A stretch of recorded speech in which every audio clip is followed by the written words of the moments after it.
তো হচ্ছে যারা হচ্ছে সুদ খায়, যারা হচ্ছে ঘুষ নেয়, তারা কিন্তু অনেক বড় পাপ করে এই পাপের ক্ষমা হয় না, তারা কিন্তু সরাসরি জাহান্নামে চলে যাবে যদি আল্লাহ পাক মাফ না করে।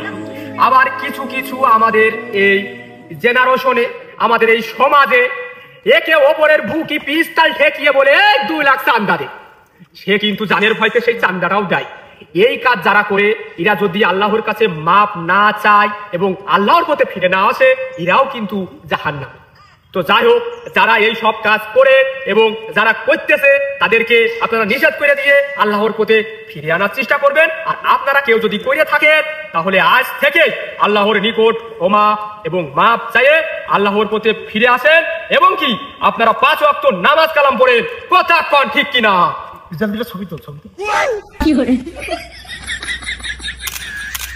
একে অপরের কাছ থেকে হক মাইরে খোবা, জোর পূর্বক কারোর কাছ থেকে টাকা পয়সা ছিনিয়ে নিয়া, গার বল দেখিয়ে একে অপরের সাথে মারামারি করিয়ে সম্পদ লেখে নিয়া, ইহা এক প্রকারের জুলুম।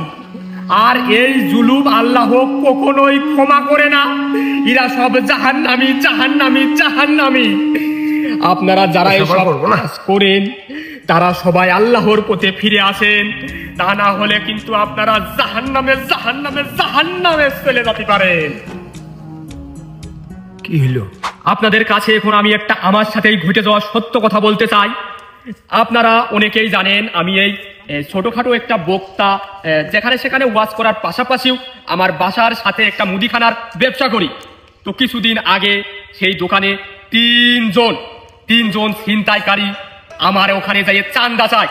প্রথমে আমি চান্দা দিতে চাইনি, কিন্তু তারা জোরপূর্বক ক্ষমতার বল দেখিয়ে লুডুস, ডিম এবং তাদের লিডার ছিল, লিডার মুয়া খাবে বলে তাদের আরো 2 জন সাথী মুয়া নিয়ে চলে আসলো। ওখানে আমার অনেক টাকা লস, কিন্তু আমি লসের কথা ভাবছি না। এরা যাতে দিনের পথে ফিরে আসে, সেই লাইনে আমি 2টো কথা বলতে চাই। বাই বাই, পান খেতে যাবো। তো আপনারা এই যে যার যেখানে বাসা, সেখানে যদি এরকম কোন লোক থাকে, তাহলে এদের আপনারা আইনের আওতায় নিয়ে যাবেন, নিয়ে যে এদের সাজারিয়ার সিস্টেম করবেন। তা না হলে কিন্তু আমাদের এই সমাজে খালি শুনলেই হবে না আমার ভাইয়েরা, এক ধরনের মনে রাখতে হবে, আমল করতে হবে। ওই শেষ নামাই দেন, ওই মুনারাতে ফিরে যান, খিচুড়ি প্যাকেট করা শেষ। আমি এবার ওই নিয়ে আসতে কই লাইন দিয়ে, ওই সবার শুনেনি ওই সব লোকজন এখন সব খিচুড়ির প্যান্ডেল আসছে খিচুড়ি নেওয়ার জন্য, দেওয়ার তো দরকার।